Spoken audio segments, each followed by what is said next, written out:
Hello,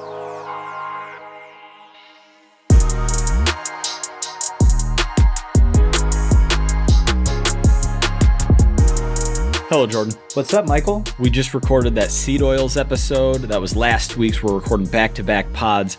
I had the prop. I had the McDonald's French fries as a little bit of a joke. I ate probably 9 of them. I also ate a little McDonald's cheeseburger. Are you not eating the whole thing? I'm not a huge French fry guy. I had a couple of eggs to make the get some micronutrients in there, get the protein up since a McDonald's cheeseburger doesn't have that much protein.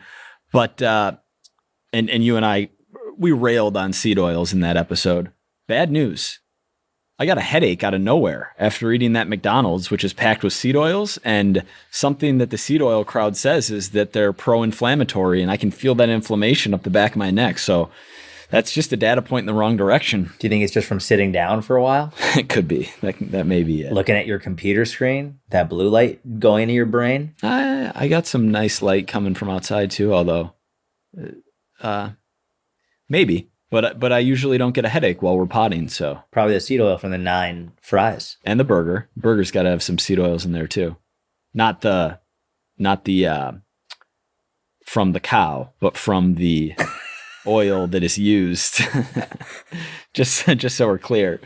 I actually don't know if, you know what? Let's find out. Does McDonald's use seed oils? This is the most searched thing right now ever since that picture. For burgers, yeah.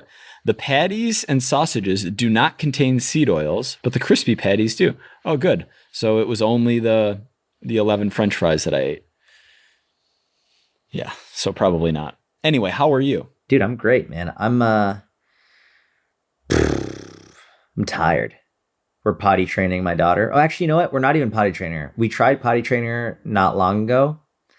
I don't know, actually a few months ago, and it just didn't go well. And we're like, you know what, let's just let her sort of decide. Mm-hmm. And so she's been deciding, like she's just been like, I want to go on the potty. I want to go. Mm-hmm. And so we have one of those like little kids potties, and it's been great. Like she'll just go, and then we get super excited if she uses it. And last night she got up from the potty, and we're like, oh, she didn't use it. That's okay. Like, good job. Like, at least you tried. And then she just let it go all over the floor. And just like and then she stepped in it. Poop? Yep. On a scale of 10 being rocks and 1 being diarrhea? Oh, no, it was a super healthy poop. It was a really good. There was no judgment here. I was just wondering how. Hey, my daughter's gut health is amazing. Don't keep my daughter's name out of your mouth, all right? No, it was a great poop. It was a super healthy poop. It was, and like, it hardly stuck to her foot. Was it a log or a puddle? A puddle's not a healthy poop. It was a nice log. Nice. Yeah, it was a great healthy poop. For someone who just turned 2, I'm not in the know on the consistency of poop quality for the 26.5-month demo of human. Oh, dude, super good poop. Yeah, it was healthy. It was nice. Yeah, and I was just like, I saw it come out. My wife was like, oh, it's on the ground. And then she like turned around and her foot just went right into it. And I picked her right up and washed it right off, and no harm, no foul. Everything was good. She was real happy. We give her a chocolate chip when she uses the potty, which she gets really excited about. Nice. And so she did that on the ground, and she was like, chocolate chip. And I was like, not now. It was like, you want chocolate chip? It's got to go in the potty. And she just kept looking at me, chocolate chip. You pointed at the potty. Nope. Not on the floor. Yep. That's good, bro. Yeah, man. What's up with you? Big recording day for us. Double podcast plus a massive Q&A with a ton of really good questions. Yeah, man. A little bit of a dreary day here in Minnesota. I put up our Christmas lights. Last year, I outsourced the Christmas lights. And this year, I decided to... $1,000 is ridiculous to have someone put Christmas lights up for you. And I was like, you know what? I'm about to just do this. This is not that hard. Did you go on your roof? No, I went pretty like... we have these 2 pillars, and I wrapped both of those. And then... I bought these Christmas light nets that go over the bushes, and so did the bushes. in all, like, objectively, it's probably like a 6 out of 10. It's my first year doing it. We'll add some things next year, but Wait, when you do it around the pillar, do you have to wrap it tight so that like it doesn't fall down? yeah, but not that tight. I just taped it at the top. Oh, you taped it. Got it. Okay. Yeah. Got Yeah. it. Okay. Yeah. I've never done lights before. So I've always wondered about that. So you just did the nets over the trees and you got the pillars. What, do you have a ladder to get on the roof? Like you don't want to line your roof with it?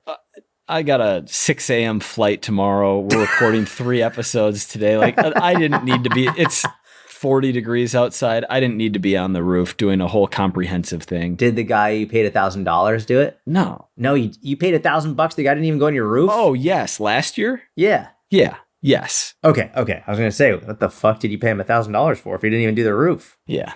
But we're also, you want to contribute. You don't want to be that one house without any lights. But Well, I'm that one house. You don't want to be like the Jews on the street. They don't even have any lights. bro, get That's amazing. I swear we have some Jewish neighbors who have some cool stuff. I'm trying to think. I'm envisioning like a lot of blue. Isn't blue the color of Hanukkah? No, I'm serious. Yeah, blue and white. Yeah, but get, like you you're get not like supposed. That's a menorah. What's the 9 candles called? Menorah. a menorah. Menorah. Yeah.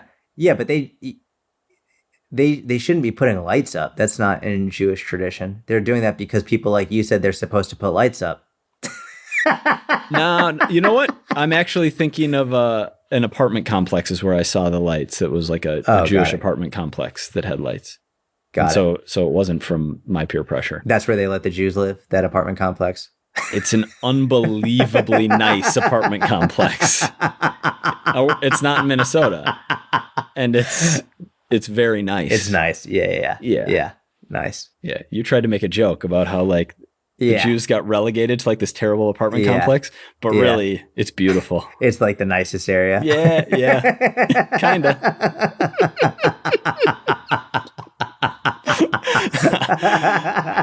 Anyway, and we're also gone for a couple of weeks, spending some time in New York and then spend some time down in Florida, getting a little sun. And so we're not even here to see the lights. Anyway, that's what's up with me. Oh yeah, because you're going to be there you're not going to be there during Christmas, are you? No, but got it. It's November 19th. We're over the next 6 weeks, several of those weeks, not even home. Is there an area where you live where like everyone knows the nicest Christmas lights are, where people like on a street like go all out? Because growing up, there was a street in my town that everybody on this street would have and everyone would go visit this street. My mom, she would take us. She was like, we're going to go, because it's just like super nice homes, really nice Christmas lights. And it was like a show that this whole street would put on. Do you have that where you are? Probably. I'm not well versed in what street that is, but yeah, it sounds right. What's your favorite part of Christmas? It's very cliche, but just time with family and like, delicious food. We'll usually play a bunch of different games. Everyone's in a good mood.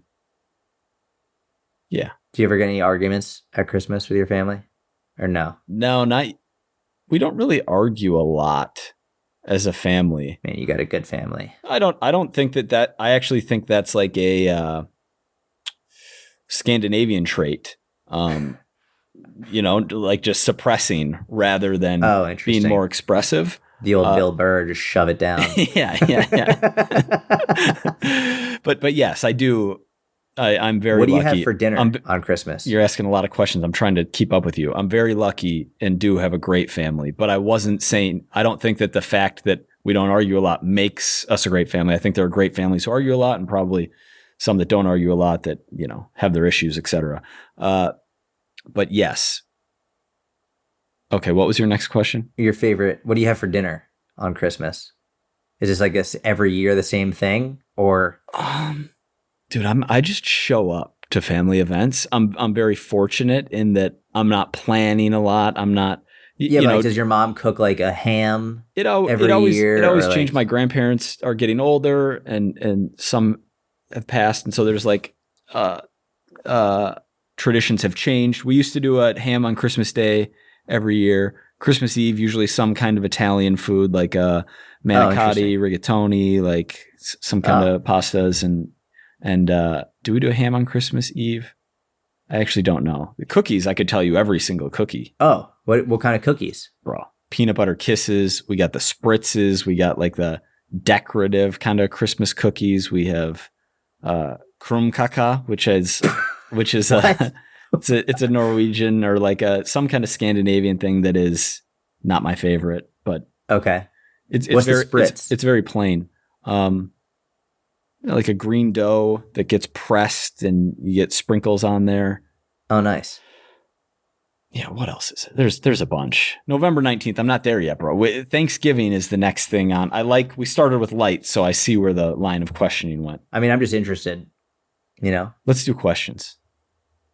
Let's give different. I can't imagine. Not my questions. You want me to go to questions from people on social media? I just can't imagine this is good content. I promise you, this is amazing content. You always say that, but what I'm starting to realize is Jordan is like, you'll believe him because he's extremely confident, but not like you're very confident even when maybe there's a 50-50 chance of something. You'll just be like, I'm 100% sure. I'm 100% sure. Hold on. Dude, check this out. If you're watching on YouTube, you'll see. Check that out.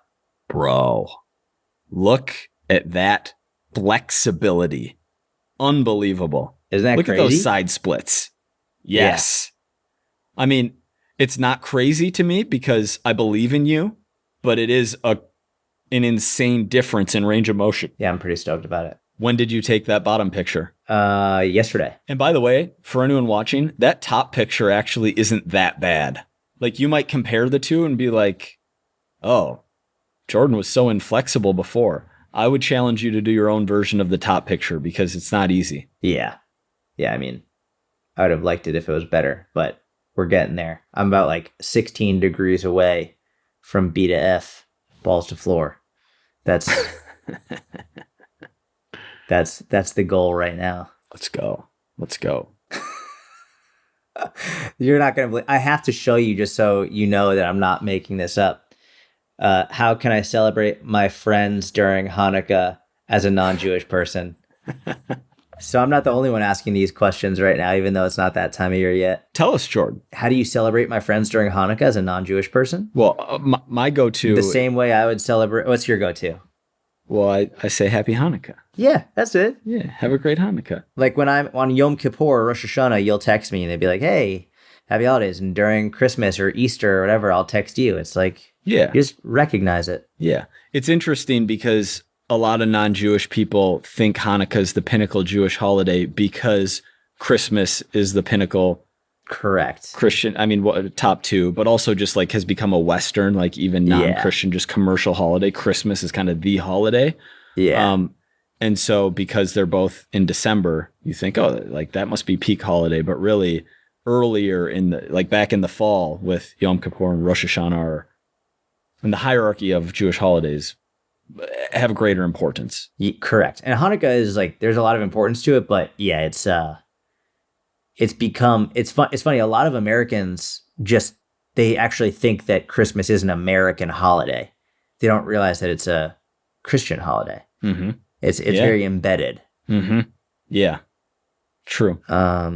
Here's one. And well, wait, was that Sorry. it? Anything beyond just like no. Happy holiday? Okay. Yeah, that's it. And by the way, people always ask me, it's like, do you get offended if someone says Merry Christmas? If someone gets offended when you say Merry Christmas and you don't celebrate and they don't celebrate Christmas, like they're a piece of shit. Like I hate when people get mad. It's like all they're trying to do is spread holiday cheer. They don't know if you celebrate it or not. They're just trying to be nice. Mm-hmm. You don't need to be like, oh, well, I don't no one cares if you celebrate it or not. They're just saying happy holidays in their own way. Mm-hmm. So if you say Merry Christmas to me and I'm Jewish, I will say Merry Christmas right back. And I wish you have the merriest Christmas of all time. Like I hate when people do that stuff. It's almost wanting to be offended. Yes. Yeah. And it's making everything about you. It's like, you know what? It's really not about you. This is about like, we're here as a nation, as a culture, As a world, like, yeah. yeah, come on. Mm-hmm. Yeah. Love and Sarah said, is Gary Vee as wonderful in person as he is online? Oh yeah. And yeah. He's, you know what he is? This is actually, I really like this story. I think that because of, and maybe it's changed a little over the last few years, but I remember when my mom first met Gary in person, which I want to say was 2018. I coached him 2014 to 2016. I think when the first time she met him in person was actually 2018 when he was in Minnesota for the Super Bowl at US Bank Stadium. And she was, I don't know if surprised is the right word, that he was more calm than his content, right? Like his content has kind of always been a more hyped up version of him, but just how present and like kind and and like really like in the moment with you, not like, you know, you see a lot of the brash Jersey in the content, but much more one-to-one, like really cares about you as a person. Yeah. Same. Where did they meet? Like, I think my parents just like went where he was and just like stopped by just to meet him. I don't think I wasn't there. Was I in New York? Or maybe I might have been coaching the Staples brothers at the time. I don't know where I was. Oh, so you weren't even there? No. Oh, interesting. Yeah, my mom met him one time. We were in Boston. He had something in Boston, and he ended up staying at a hotel 7 minutes from where my mom lived. And so my mom came just to meet him after the workout, and she had the exact same experience. Like, wow, he's really nice and thoughtful. And like, he got off a phone call, like he saw her, he hung up the phone and like went up and gave her a big hug, and it was super nice. Like, yeah. And it is interesting. People like, is he the exact same? It's like, no one is the exact same from the perspective of when you get the camera on them, oftentimes they're going to be talking about something that makes them really passionate or excited. So I think no one's the exact same. I think it depends on the context. No one's the exact same as you'd see them on Instagram because it's short form, quick jump cuts. But if like the way he is on a podcast, the way he is in a long form discussion, yeah, he's the exact same. Yeah. And that's probably why I think people, especially people listening to this, they understand why they prefer a podcast, because you actually get who the person is. You understand more who they are and how they act from that long form content. Yeah, I agree. What are your thoughts on protein shakes for kids? It's not a subject I have thought about very much. I can't imagine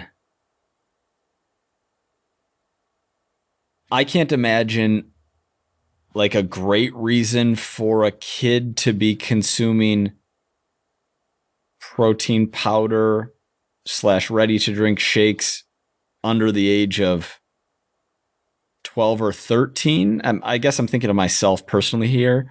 Whereas when I started strength training and kind of got into that world, I was like, okay, I want a protein shake after my lift. And not that there was any huge benefit to it, just like there's not a huge benefit to it for an adult if they can get that protein from whole food sources.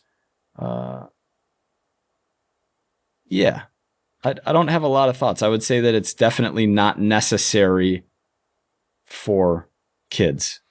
I agree. I would say it's not necessary, but I also don't think it's bad, right? Like if I have a kid who like, if I know, because one thing that, you know, I've learned just from having kids and really specifically my toddler is, and by the way, she's never had a protein shake, but she does drink milk and like there's a lot of protein in that, and I have no fucking problem with that. And so if I knew that she was like very picky, because some kids are really picky, like some kids are really, really, really, really picky. And so if I knew my kid wasn't getting enough protein, I'd have no problem putting in like I wouldn't use even a whole scoop. I'd probably use like a quarter of a scoop. So it gets an extra, like, I don't know, 8 7 grams or Mhm. something of protein, like no problem. That wouldn't be an issue at all. But I think the main priority is get them to find real foods that they enjoy that are also high protein. Whether that's regardless, and we're not going to go through every freaking food that's high protein, but the main priority is get them to learn to eat foods that they enjoy that are higher in protein. And then I would say if they want to, especially as they get into lifting and strength training, letting them explore that as well. I also like for me, like I don't have that many protein shakes. Like I don't regularly have them. It's usually only if I'm at a point where I'm lacking on a certain day, and that will either if I'm preloading the day because I know it's going to be a really busy day and it's going to be hard for me to sit down and have meals, or if at the end of the day I know I struggled to get it in and I don't want to have like a whole food. I just want to get it in at that point. But so my daughters don't see me having many protein shakes, but I wouldn't have an issue if they did. Is the thing. I think again the priority should be on let's prioritize whole foods so you can get used to eating those and not relying on supplements. But also again, like I don't think it's a bad thing. My biggest concern is around the lack of regulation in the supplement industry. Like if it was guaranteed what was on the label was actually in the product, I would adopt your position 100%. There's a part of me that has to have high trust in a brand. It's almost like pet owners give their sick dog like a higher percentage of the antibiotic than they would actually give themselves. Like I'll do things that are suboptimal for me that I wouldn't do if I had a child, for example. And there are, it's a very short list, but there are companies who I would trust enough to be okay with it. But that would be even a bigger concern would be there being things in that product that aren't on the label. Yeah. Even then, I mean, I really only use Legion and I trust them implicitly. So like, that's not something that I'm concerned about. But like, if I was going to a GNC or whatever, or just like a random supplement store and buying one off the rack, I probably wouldn't be doing that. But for something like Legion, which I absolutely trust, I have no issues with that whatsoever. But again, like she hasn't had any of that yet and won't for a long, long time. So yeah. I also like Whole Foods just to teach and build the habit of prioritizing whole foods. Yeah, completely agree. Oh, bro, you haven't seen my kids video? No, I haven't. It's on a separate YouTube channel? Yeah, I made a separate YouTube channel for it. Yeah. Someone just sent me a picture of their kids doing the workout. Oh, let's go. Yeah, I got a bunch of these. And my 3 and 7-year-old love your kids video. As soon as it ended, they ran to get something nutritious to eat after not eating dinner, because in the video after the workout, I explained like what you want to eat. I was like, so I went into the kitchen, I got Greek yogurt and blackberries, and I explained like you want to have protein so you can get stronger, and you want to have some type of carb, whether it's fruit or whatever it is. And so that was actually really fun, and I think I'm going to do a lot more of it. That's exciting. So where's your was it just something you wanted to try, or do you have like a longer term vision with it, or? Well, so it started because my oldest, like we're not like a no screen house, like it's very minimal, but like she watches this woman named Miss Rachel, who I'm assuming you know Miss Rachel from your nephews. They don't watch her, but I have I've heard of her. So Miss Rachel, and there's a bunch of other ones, there's educational ones, but eventually I got to the point where I was like, I'd like it if while she was doing this, she was moving. So I started searching for some like kids gymnastics and kids dance for my daughter. And there were some, but they were so bad.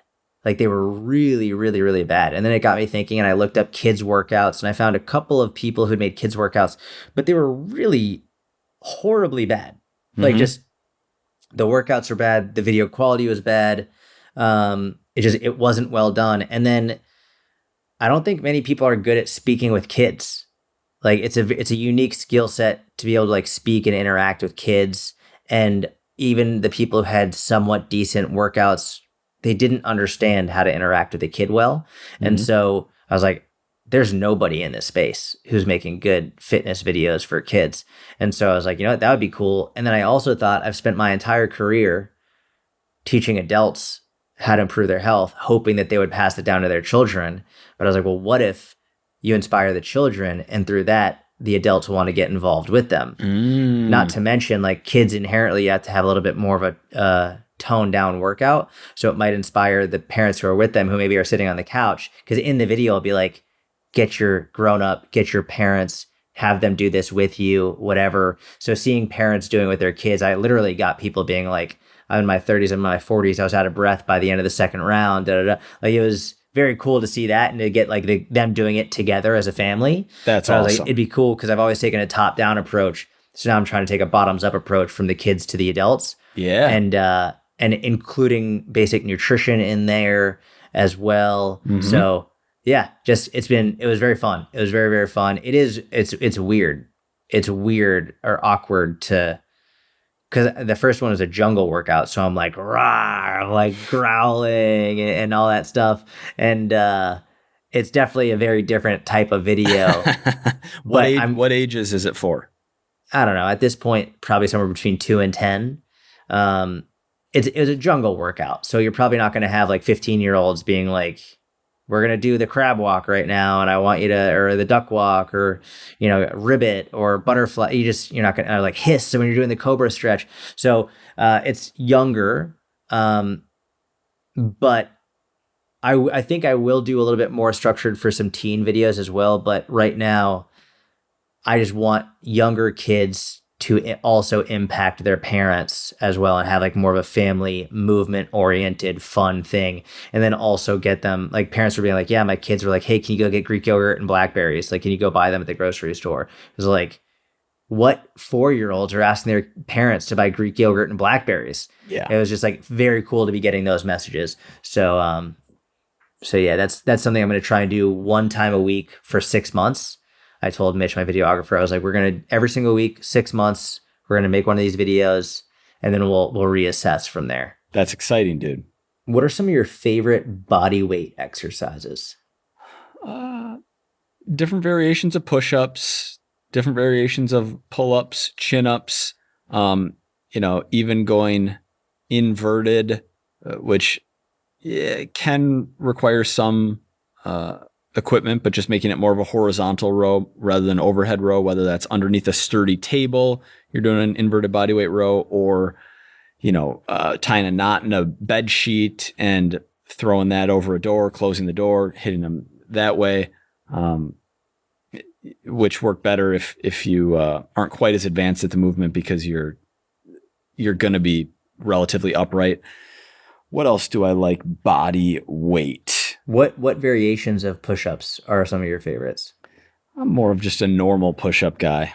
Like, I don't. Interesting. Yeah, I like inclining the feet, varying the angle, similar to varying the angle of an incline bench press with varied foot height, going all the way from the floor up to 45 degrees maybe.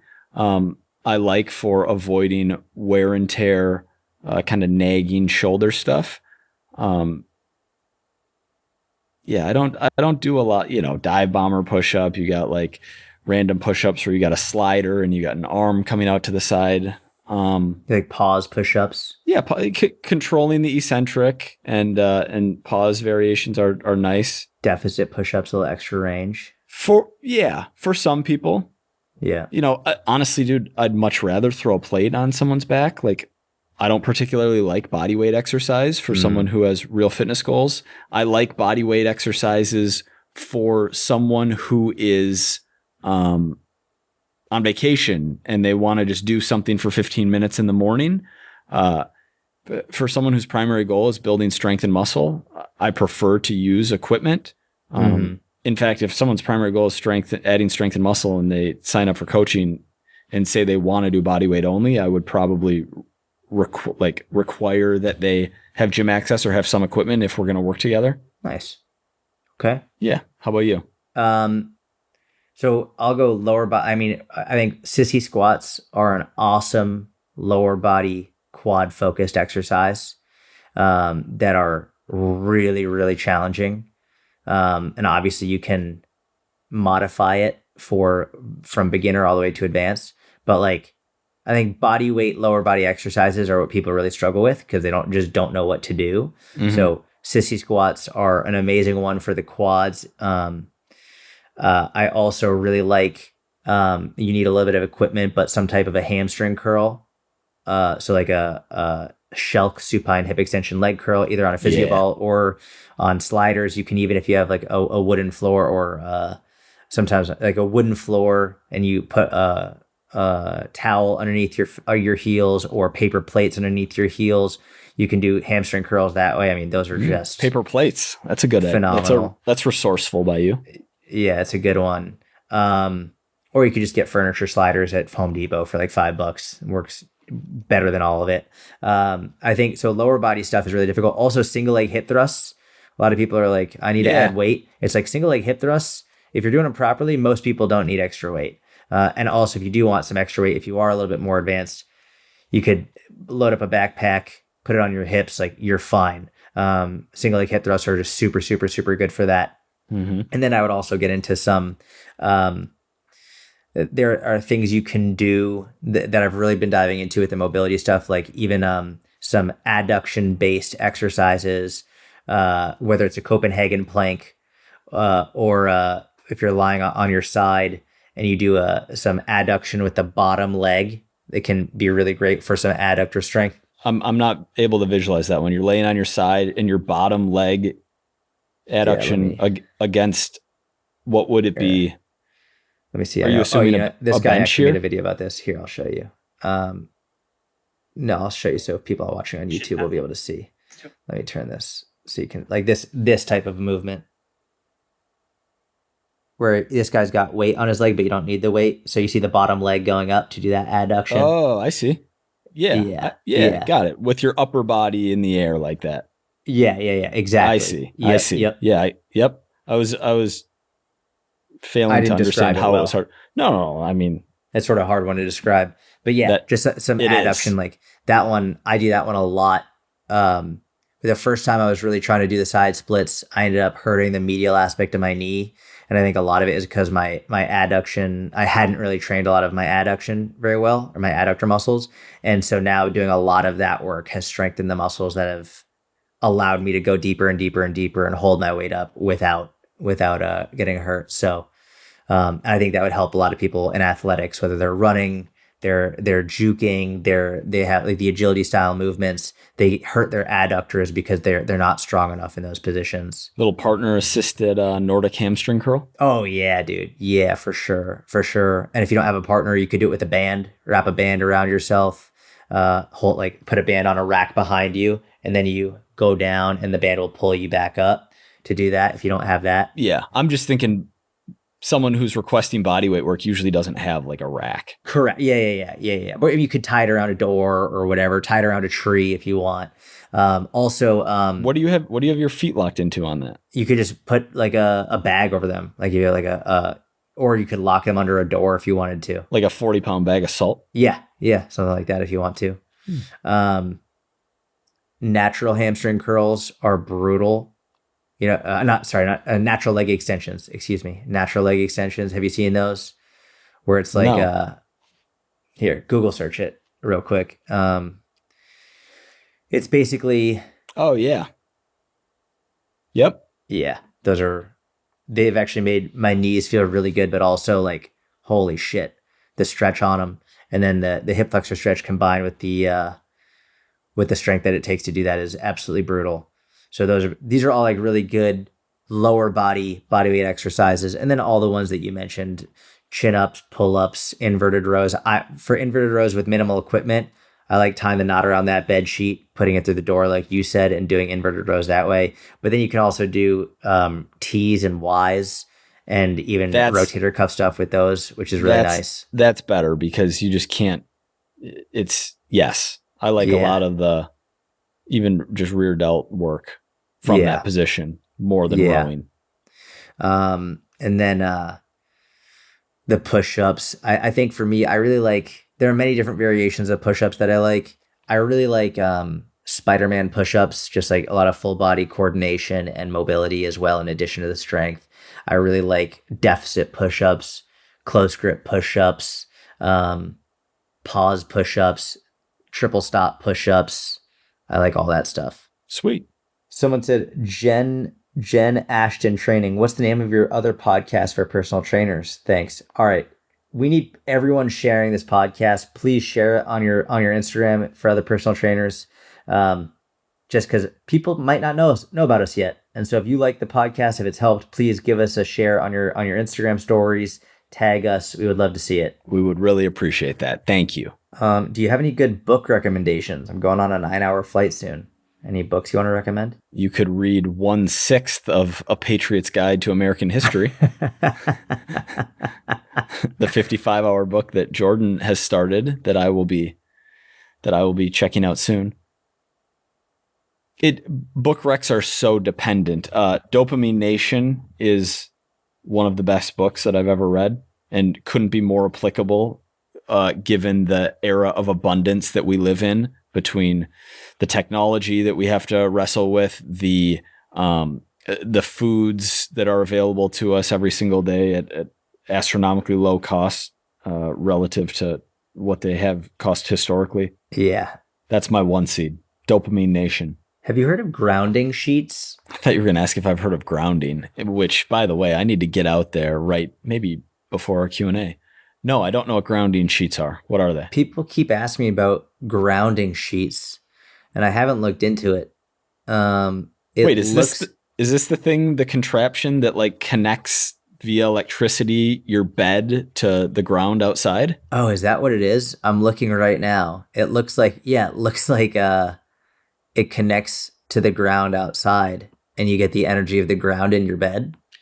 Hey, I like to break away from the science pack whenever I can. And even that seems a little, if you're into that, I applaud you and you do you. I like to just get it through my feet being outside. But if you want a grounding sheet to sleep in, we would be friends. I feel like at that point, you should just sleep on the ground. Yeah. Like it sort of feels like marketing is really trying to take advantage of like you want to be there, like you think you want to be getting the energy from the ground, and they're like, well, what if we just say that we're bringing the energy from the ground into your bed? It's like, if you really want to just get the ground, just sleep on the ground. Yeah, that's a great point. I don't know, I feel like people are getting taken on that one. Grounding sheets. Could you imagine like living 100+ years ago and someone being like, one day people are going to sleep in very comfortable beds, and people will sell them a very expensive product that will allow them to get the energy from the ground that they could just get by sleeping on the ground. Oh, man. Have you ever slept on the ground? It's not comfortable. Dude, it's outrageously uncomfortable. It's really painful, and it sets me up for a terrible fall. Like for a week, I'll be in bad sorts because of it, which makes me think maybe I should do that. Maybe I should start sleeping on the ground. Try it for a night. I know for a night it's going to end up horribly. I would have to do it for like probably a couple months before it wasn't ruining my day, or maybe it just would always ruin my day. I think if you're sleeping on the ground, you have to sleep either on your back, or on your stomach with a very thin pillow. Sleeping on your side seems out of the question. Yeah, your shoulders get messed up. Yeah. How are you going to handle your nutrition when you're traveling to New York? Are you going to eat a big breakfast? Are you going to fast throughout the day? What are you going to do? Honestly, I don't know. No, I'm not. I'm definitely not going to fast. I haven't been a big fasting. Fasting requires high caffeine intake for me, and I haven't been a high caffeine guy for several years now, and so I'm not a big 16/8 guy for myself. I'm probably going to handle it relatively poorly in terms of body composition. I'll eat a decent amount of mostly healthy foods during the day, and then whatever is happening for dinner, I'm partaking in dinner.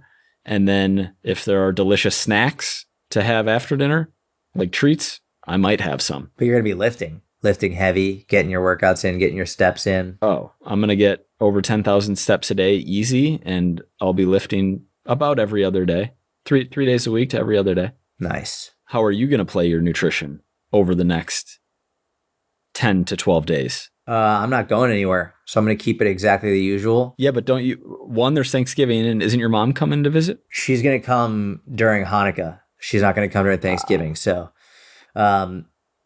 honestly, I like even during Thanksgiving, I think we're going to get a pie, and I'll have some of the pie. I'll probably eat the whole pie. We're gonna get a pie, and I might have a piece of that. I'm gonna eat the whole pie. I'll probably eat the whole pie. Pie's just like, I'm not a huge sweet Pie's guy. the best. But like, yeah, just like with pie, especially with the crust. But yeah, we're probably gonna get like a blueberry pie.